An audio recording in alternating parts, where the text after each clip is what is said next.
reporting for TTNHD Production Live, here with writer-director ALEX ZAMM. What inspired you to get into the business? This interview, I would say, probably the opportunity to be here for this interview. But I would say just loving storytelling. Ever since I was a kid, I loved storytelling. I had my father and mother, great storytellers. My grandmother was a fantastic liar. So I was always around great storytelling and loved it. And film seemed like the perfect synergy of storytelling with photography and mixed media and animation and choreography and great writing. It was the best of all of it. Has the business been what you expected it to be? I think the business aspect is very different than the storytelling aspect, and I try to keep them very separate, because I think that one is the needs of what the marketplace is and understanding what those people who are funding a movie need, and the other one is the needs of the story, and hopefully you try to find that happy medium. What is your writing process? How do you come up with ideas?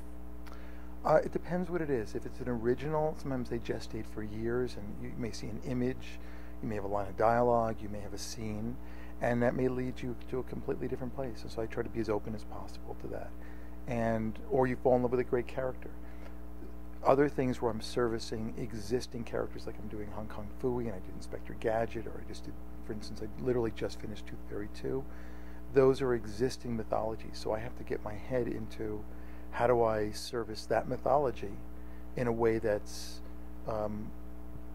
true to that story or that franchise, and at the same time put myself into it.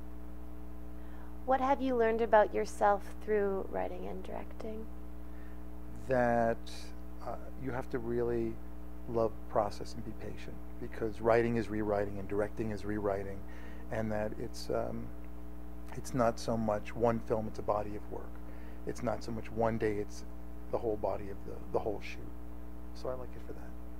What's your favorite project that you've worked on? Oh God, it's like which child do you like the best, or which pet do you love the best? I think you fall in love with every one of them, otherwise it'd be hard to do it if you didn't fall in love with the work and the collaborators. But I love doing My Date with the President's Daughter. It was a teenage version of Roman Holiday, and I think it was a wonderful romantic story.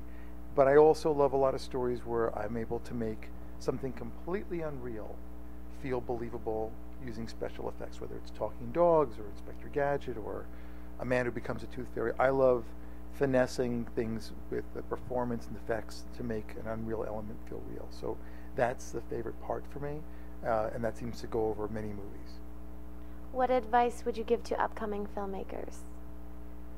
Find out what your voice is before you start worrying about pleasing everybody else, and before you start worrying about the marketplace and the business side. I would start saying, get egg on your face, make lots of mistakes, try to sketch with the camera and storytelling as much as possible, so that you, when you're entrusted with a huge amount of money, you already kind of know your point of view on things.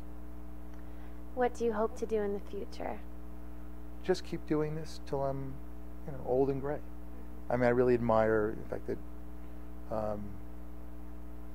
there are I really admire that Clint Eastwood is still making films at his age. I think it's, and I go, why should you ever stop? It's not like baseball where your knees go bad and you have to retire. You just need good, comfortable shoes for directing, and you should be fine. But I want to continue telling stories that challenge me. That's the most. It doesn't make a difference what genre it is. I tend to make family movies, so that could be action or animals or fairy tales. It doesn't make a difference. Romantic comedies. As long as it challenges me, I'm okay, and the characters are interesting. Well, thank you so much, Alex, and best of luck with your upcoming projects and years to come. Thank you so much. I can't wait to see your interviews for years to come. Thank you. I'm Katie Uhlmann reporting for TTNHD Production Live. Oh, that was good.